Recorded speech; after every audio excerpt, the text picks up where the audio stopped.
radio traditionally push a wider genre of music.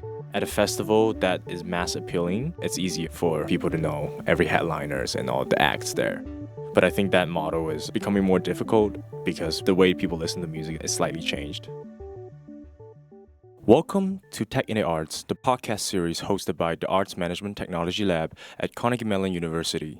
We keep you updated on news and current developments in all things arts, tech, and media. My name is Jing Hong Gong, and I'm the podcast producer here at AMT Lab. I'm joined today by Sophia. Hello, Jing Hong. I'm Sofia Akhmanaeva. I'm marketing manager at AMT Lab and arts management student at Carnegie Mellon University. And today we have some hot headlines from music industry and specifically from South by Southwest with their news about the cancellation of music part of the conference. And we're going to discuss this and some other partially exciting, partially concerning trends in festival industry in music. For sure.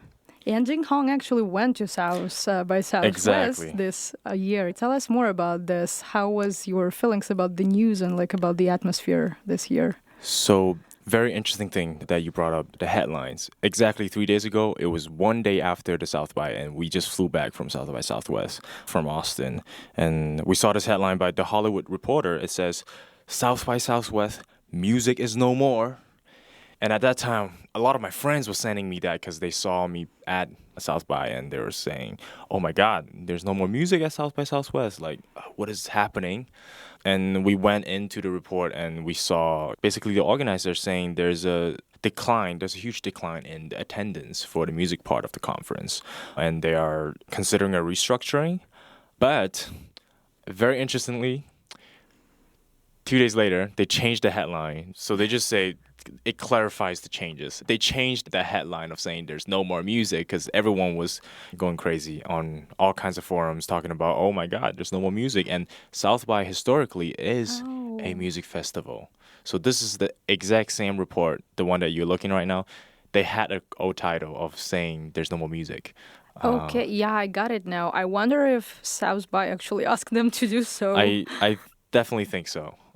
That's interesting. But if you actually read the article, it doesn't seem like music disappears at all. At least they try to obviously position it as it does not disappear and it just blends with all the film and TV programming.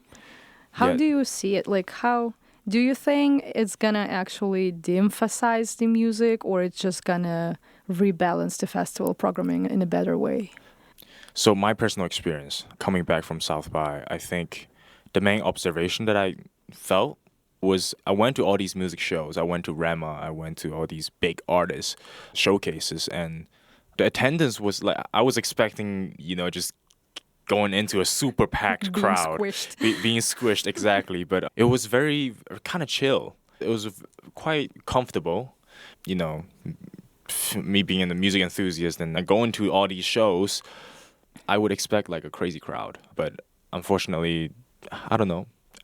I mean, I had a good experience not being, in lines and through all those crowds. But I think the organizer and South by themselves felt we had these big artists come through. But they mentioned the ACL Live House, which I believe it was a 2,500 capacity Live House, and it wasn't packed out because of all these big artists. So I think that was one of the main observations, that it wasn't as crowded, the music festival.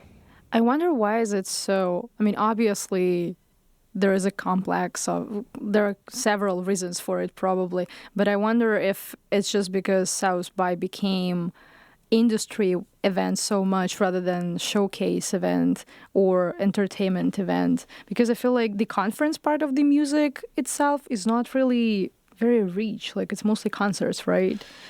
There's a good amount of music conference.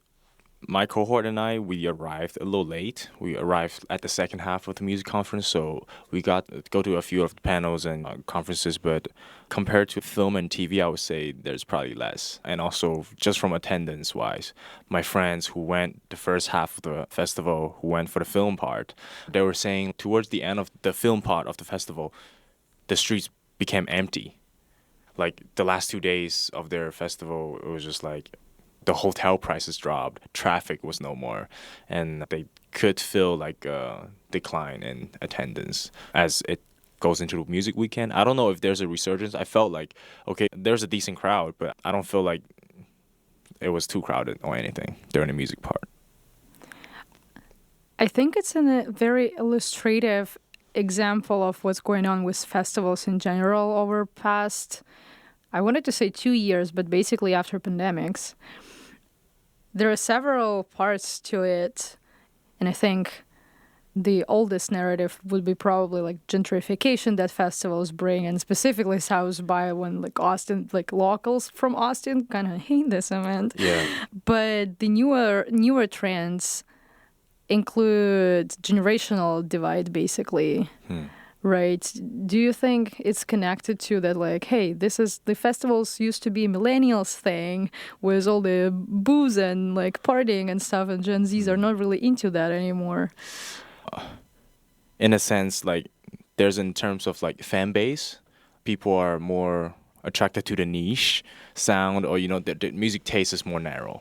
I would say, like, even personally, there's like big artists like Benson Boone. Like, I didn't know about him.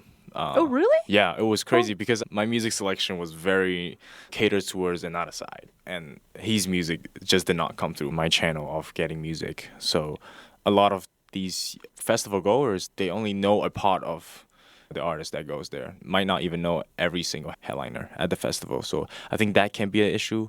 And also, as you bring up the locals, I know the locals hate it. Like, when I was there, I felt bad for the locals because during the South by Southwest Music Weekend specifically, all the local venues, like every single one of them, were basically occupied by South by, and all the locals need to line up, and they need to fill in an RSVP list, and they need to pay covers, while me, being the festival goer, I pay for the badge, and they can just scan my badge, and I skip the line and go in. I feel like at times when I went to some of the more locals venue, it just felt weird. I just felt like I invaded the space that they used to chill and hang, and then now there's all these outsiders coming in, skipping the line, and I felt like, ooh, I don't know how is it affecting the local culture. I'm sure it's just a short, because South by is just a week and a half, but I think the locals probably hate it, and they avoid it by all costs, trying to not be around that area during that time. Yeah, it seems like the whole trend in festivals just goes in reverse, because there used to be a time, at least I'm from Russia, and I saw this trend in Russia when more and more festivals started going broader in terms of the genre selection. We had a huge jazz festival in Moscow for years, and at some point, it just stopped being jazz festival. They still were called so, but the selection of artists was everything, like from pop to even electronic sometimes.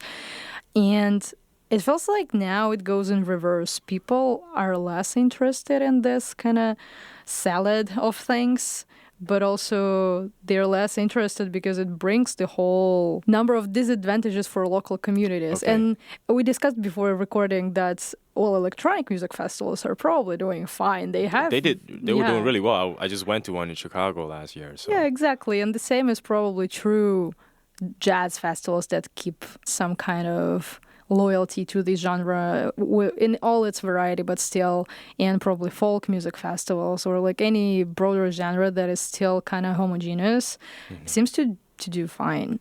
And it seems to be the thing with particularly huge festivals. And the article that you sent, the podcast from NPR, the indicator from Planet Money, the interesting thing that they discussed there was about the format of festivals as something that is tied to millennials, and particularly older millennials' consumption habits, basically. And I'm gonna quote right now. Right. Research suggests that actually, though, Gen Z may be different. It finds that they drink less alcohol. Overall, they do fewer drugs. They have less sex and fewer partners, and they're lonelier. Will believes this generational change is reducing demand for music festivals. And he points out it's not just smartphones and social media.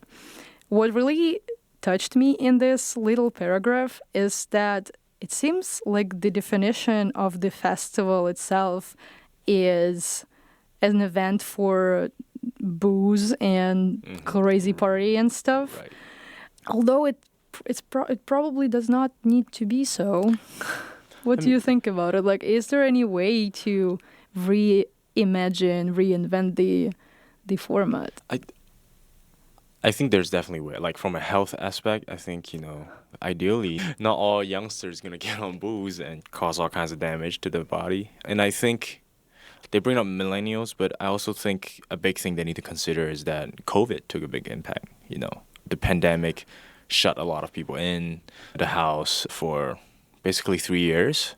That 3 years time span, a lot of live events was not happening. Festivals were not in full attendance. And I think that affected kind of a generation of teenagers that don't really They skipped the whole socialization. they skipped that part of life. I lived a year in Chicago, and a lot of my friends in Chicago, they said, oh, they used to go to Lollapalooza during high school, and they don't go to there anymore because that's a really high school thing to do. And if, imagine that batch of high school students didn't really go to Lollapalooza, and then afterwards they're like, where's the charm of festival? Like, it will take more for them to actually go to a festival afterwards without that introduction of a group festival experience during that stage of their life. Even last mini, we were at Mr. Small's theater. We were talking with the owners there, and they were also saying they realized that teenagers are not really attuned to live events, and they needed to host specifically like Taylor Swift nights just to bring them out and to let them experience, hey, this is how it feels being at a live event. And then they slowly become more interested in trying to look for live bands and live events at, live venues. And I feel like that applies similarly to festivals as well. Yeah, so it seems like it's bigger trends that are not really temporarily, but it's also some other trends that are temporarily just because of the COVID. Still, oh my God, it's 2025 and we're still talking about COVID because it's real. It's the and consequences it are had real. lasting impact on entertainment industry for sure. Yeah. Another thing that I want to bring up, I think previously in the last Let's Talk, we also talked about, music streaming and how it's affecting our listening habits. I think that might have played an impact into, I was saying that my music taste, algorithm still dictates how I discover music. And, while if I rely on algorithm to get my music, the music I listen to is going to be more homogenized. They are going to feed things that are similar to what I've previously listened to. And that's why some of the headliners that I didn't even know, which I felt really bad. But at the same time, compared to the previous ways of many people listen to songs, they know about songs from radio. And radio traditionally push a wider genre of music. There's Beyonce, but then there's also country and also all these different types of genre that's being pushed through the radio channel. People know about those songs. People know about those hit songs across different genres. And at a festival that is mass appealing, that's, from that format, it's easier for people to know every headliners and all the acts there. Compared to now, people are more in tune with their niche of their listening to music taste. And it's harder for these mass appealing, broadband advertising appealing festivals to get their crowd. Comparatively, the very focused, the very kind of attacking the niche market, like EDM festivals are doing tremendous. Mm-hmm. The EDC festivals that serves one niche and there's that identity to it. They're doing really well. Yeah, I think it's all the same about this reverse trend going into niche. And it's so interesting how you would think maybe that technologies and all these algorithmic things and the variety of choice that you constantly just readily have on your phone would kind of widen your perspective. But no, it's actually going the other way. I wanted to go back to this thing about reinventing the format of the festivals because it seems really concerning but also interesting that just by default festivals are viewed as this event where you just go to hang out and for booze or like whatever, spend time with friends with music on the background, but this is it. Like it seems like this is the unique selling proposition and nothing more. And probably And I'm talking here like a visionary. I don't really have a plan. I worked in the festival industry, but yeah, obviously it's something for the future, just thoughts for the future. Maybe it's time to reinvent the format in the sense of giving people more valuable and more thoughtful experience of actually being together. Because what we're talking, there's a whole discourse in arts management about immersive experiences and what immersive experience actually is. And then there is interactive experience. And in between of these two terms, there is just something that actually makes people involved and make them care about where they're going, the art form that they're seeing, be it a musical performance or theater, something that makes them an actor of the process, not just passive spectator. Right. Because still festivals are pretty passive activity. You just go there and you're staring at the stage, you're listening, you're vibing, yeah, like I mean, you might be in a mosh pit. Depends on what kind of festival and music you're attracted to. People who go to more niche festival are probably more involved because they have their own whole culture of how to behave. interact with the music. So. Exactly. So, something to think about here. I think you bring up a very good point in terms of how festival can reinvent themselves, for sure. I think because even I didn't go to a lot of these festivals. South by was one of them. I think South by, traditionally, it was just a music festival. It was just bands coming from all over the country or world that gathered together and played. But South by has reinvent themselves by bringing in a lot of corporate money. There's good and bad, but they definitely expand in their scale and also bring in a lot of kind of being this, I would say, a more career-oriented festival. So a lot of people like me who are students who wants to get into this industry, we can go there and have all these different kinds of conference that we can actively interact with. However, of course, a lot of the other festivals are more entertainment-oriented. It's just for serving the fans. What do they want to listen to and how can they interact with the festival? I would say definitely music is not just booze, like not just passive spectating.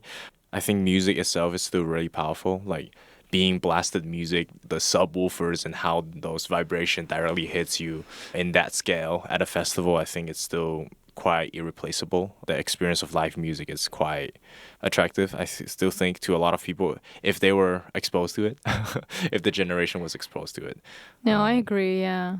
There could be a whole lot of alternative arguments here that like, well, if I have a normal sound system, I can just stay home and listen to everything in better quality. But yeah, I'm on your side. Like, I like the physical experience of it. But I guess it can just come again to the point of, okay, what exact music?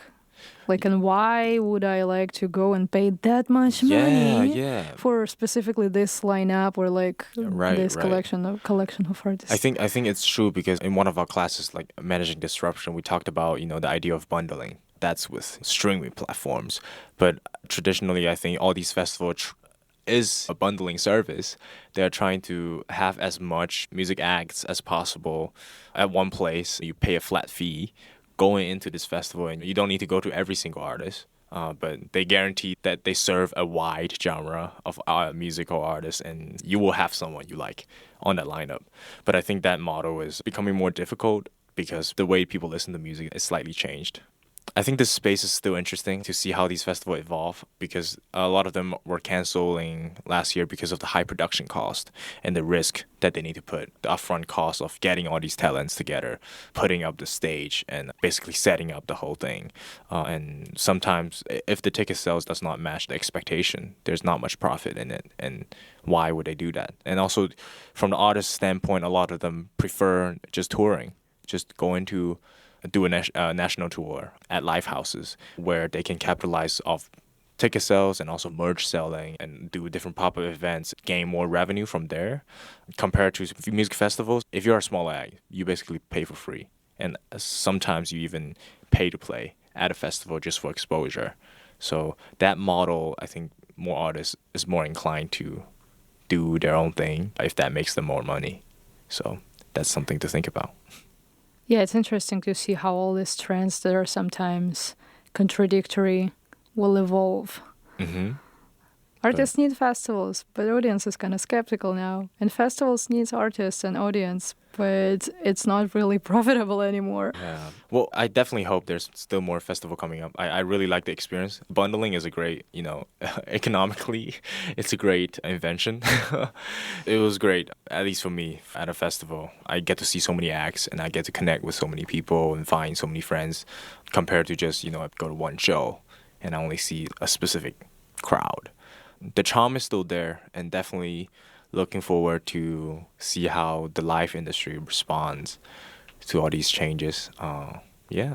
Well, it's been a pleasure talking to you, Sophia. Likewise, Jinghong. Well, thank you. Thank you for listening to this episode of Tech in the Arts, the podcast series of the Arts Management and Technology Laboratory. If you found this episode informative, educational, or inspirational, be sure to check out our other episodes and share with the arts or technology aficionados in your life.